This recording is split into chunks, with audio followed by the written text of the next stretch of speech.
로마서 9장 14절부터 29절까지의 말씀을 살펴보겠습니다. 9장 14절부터 29절까지를 잘못 읽으면 하나님의 어떤 구원론에 있어서 하나님의 자유의지, 구원에 있어서 하나님의 어떤 주권적 섭리, 이런 것들을 오해해서 인간 책임론에서부터 회피되어질 수 있습니다. 하나님이 자유롭게 사람들을 구원하시고 선택하시고 하신다면 그럼 인간이 책임질 것이 뭐가 있냐? 인간 책임론에서 회피되어지고요. 또 하나님의 어떤 주권적인 어떤 구원론에 대해서 이야기하기 시작하면은 그러면 하나님이 어떤 모든 것의 어떤 원인이시기 때문에 그러면은 뭐 하나님 마음대로 하시는데 우리가 뭐 이런 구원론에 대해서 이야기할 필요가 따로 있냐, 뭐 이런 오해들이 생길 수도 있고요. 그럼 또 하나님 불의하신 분 아니냐, 이런 이야기들도 나올 수도 있고.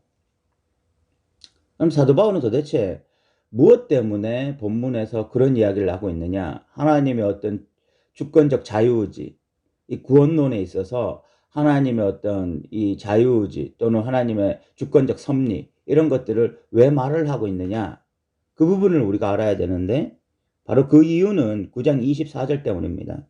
이 그릇은 우리니 곧 유대인 중에서뿐 아니라 이방인 중에서도 부르신 자니라.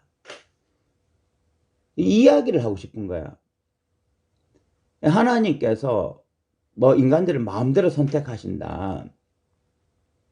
그래서 뭐 누군가는 선택받았고 누군가는 선택받지 못했고 그래서 누군가는 뭐 애초에 뭐 구원받을 자로 정해져 있고 누군가는 애초에 구원받지 못할 자로 정해져 있다. 이런 이야기를 하고 싶은 게 아닙니다. 사도 바울이 진짜 말하고 싶은 것은 유대인들이 가지고 있었던 생각들, 그 당시에 어떤 그 유대인들이 가지고 있는 생각이 뭐냐면 하나님이 자신들만 선택하셨다. 자신들만이 하나님의 백성이다. 이런 생각들을 하고 있을 때에 지금 사도 바울은 아니다. 하나님은 이제 누구라도 선택하실 수 있다. 하나님에게는 선택할 자유가 있으신 분이시다. 하나님의 주권적 섭리가 있는 것이다. 이 부분에서. 하나님은 주권적 섭리로 누구라도 뭐 유대인들 뿐만이 아니라 이방인들도 선택할 수 있고 그래서 모든 사람이 이제는 하나님의 백성이 될 수 있다. 무엇을 통해서요? 믿음을 통해서.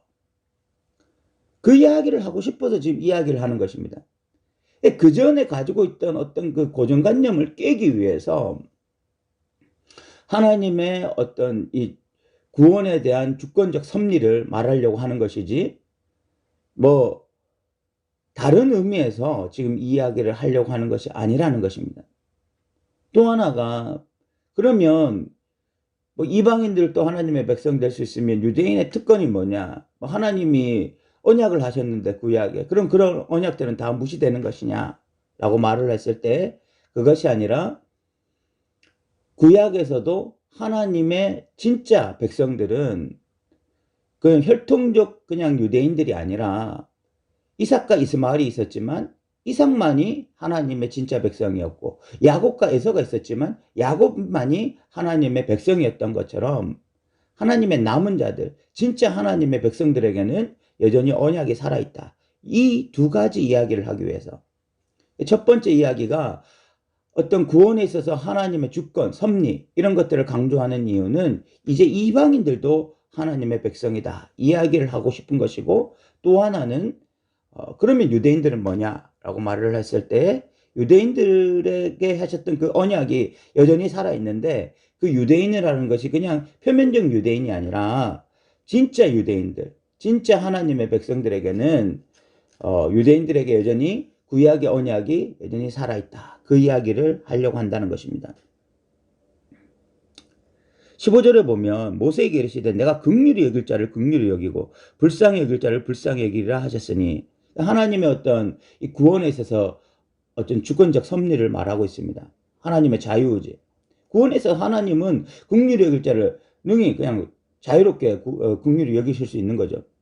그런즉 원하는 자로 말미암음도 아니요 다름질하는 자로 말미암음도 아니요 오직 긍휼히 여기시는 하나님으로 말미암음이라.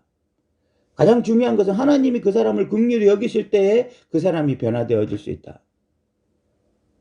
17절에 성경이 바로 얘기하시되 내가 이 일을 위하여 너를 세웠나니 곧 너로 말미암아 내 능력을 보이고 내 이름이 온 땅에 전파되게 하려 함이라 하셨으니 18절 그런즉 하나님께서 하고자 하시는 자를 긍휼히 여기시고 하고자 하는 자를 완악하게 하시느니라. 바로가 완악하게 된 이유, 그건 역시 하나님의 역사에 의한 것이었다는 것입니다. 여기서 지금 하나님이 완악하게 하셨다. 이것은 능동태입니다. 그러니까 바로가 완악하게 된 것도 하나님의 어떤 능동적인 역사에서 바로가 완악하게 되었다는 것입니다. 하나님께서 긍휼히 여길 자를 긍휼히 여기시는 하나님의 주권적 섭리가 있고 완악하게 할 자를 또 하나님께서 완악하게 하시는 하나님의 주권적 섭리가 있다. 이야기를 하는 것입니다. 이렇게 이야기를 했을 때 19절에 인간들 중에서는 혹 내가 내게 말하기를 그러면 하나님이 어찌하여 허물하시느냐 누가 그 뜻을 대적하리요 하리니 하나님께서 누군가는 긍휼히 여기시고 누군가는 완악하게 만들었다고 할 때 그러면 그것에 대해서 인간의 책임이 뭐냐? 인간이 그럼 할 수 있는 게 뭐냐? 이런 인간 책임론에 대해서 어떤 회피하게 되어지고 회의론을 가지게 되어지는 이런 자들이 분명히 생기게 되었습니다. 그때 사도 바울은 이 사람아 내가 누구이기에 감히 하나님께 반문하느냐? 지음을 받은 물건이 지은 자에게 어찌 나를 이같이 만들었느냐 말하겠느냐? 토기장이가 진흙 한 덩이로 하나는 귀 있을 것을 하나는 천 있을 것을 만들 권한이 없겠느냐? 막 이런 말을 하는 거죠. 그러니까 토기장이가 주권을 가지고 있다. 토기장이가 귀 있을 것을 또 뭐 천 있을 것을 만들 주권을 가지고 있다. 막 이런 이야기를 하는 거예요. 사도 바울이 왜 이런 이야기를 갑자기 할까? 오히려 이런 이야기를 하면은 좀 하나님에 대한 이미지가 더 안 좋아지는 거 아니냐 이거. 하나님이 독불 장군처럼 보이고 하나님이 뭐 그냥 모든 걸 조작하시고 마음대로 하시고 뭐 그런 분이 아니냐 이런 생각들을 우리가 할 수 있게 만들어주는 그런 내용이 아니냐 이렇게 생각할 수 있잖아요. 그런데 그 이야기를 진짜 하고자 했던 그 이유가 22절입니다. 만일 하나님이 그의 진노를 보이시고 그의 능력을 알게 하고자 하사 멸하시기도 준비된 그릇을 진노의 그릇을 오래 참음으로 간용하시고 이 이야기가 중요한 겁니다. 멸하기로 준비된 진노의 그릇, 멸하기로 준비된 진노의 그릇이 누군가 하면 이방인들이거든요. 이방인들은 원래 멸해져야 됩니다. 버려져야 됩니다. 심판받아야 됩니다. 지옥에 불쏘시게 해야 됩니다. 그것이 유대인들의 생각이었고 그것이 어떤 구약에 나타나는 이방인들의 모습이었습니다. 그게 실제였습니다. 그런데 그 멸하기로 준비된 진노의 그릇을 토기장이가 이제 귀하게 쓰이기로 하나님의 자녀로 만들기로 다시 선택하셨다는 것입니다. 지금 이 말을 하고 싶은 거예요. 지금 전체 이 14절부터 어떤 논의되어진 이 하나님의 이 구원에 대한 주권적 섭리, 은혜 이런 것들을 말하려고 하는 것은 결국 이방인들도 이제 하나님의 백성 될 수 있다. 어떻게 그게 가능하냐? 하나님의 주권적 섭리에 의해서 이야기입니다. 또한 23절에 또한 영광 받으기로 예비하신 바 긍휼의 그릇에 대하여 그 영광의 풍성함을 알게 하고자 하셨을지라도 무슨 말을 하시오? 유대인들 중에서 그 사람들은 어떤 그 긍휼의 그릇이죠. 그런 사람들에게도 역시 하나님의 은혜가 부어진다. 지금까지 이 논의되어진 이 논의의 전체적인 이야기가 뭐냐? 유대인들에게도 하나님의 긍휼의 어떤 은혜가 부어지고 이방인들에게도 이젠 하나님의 긍휼의 은혜가 부어질 수 있다. 하나님의 주권적 섭리에 의해서 그 이야기를 하고 싶은 거예요. 그래서 24절에 이 그릇은 우리니 곧 유대인 중에서뿐 아니라 이방인 중에서도 부르신 자니라. 이제는 유대인뿐만이 아니라 이방인 중에서도 불렀다. 그래서 25절에 호세아의 글에도 이르기를 내가 내 백성 아닌 자를 내 백성이라 사랑하리 아니한 자를 사랑한 자라 부르리라. 너희는 내 백성이 아니란 그곳에서 그들이 살아계신 하나님의 아들이라 일컬음을 받으리라 한가 같으니라. 이방인들이 이제 하나님의 백성이 될 것이다. 그 이야기를 하는 거죠.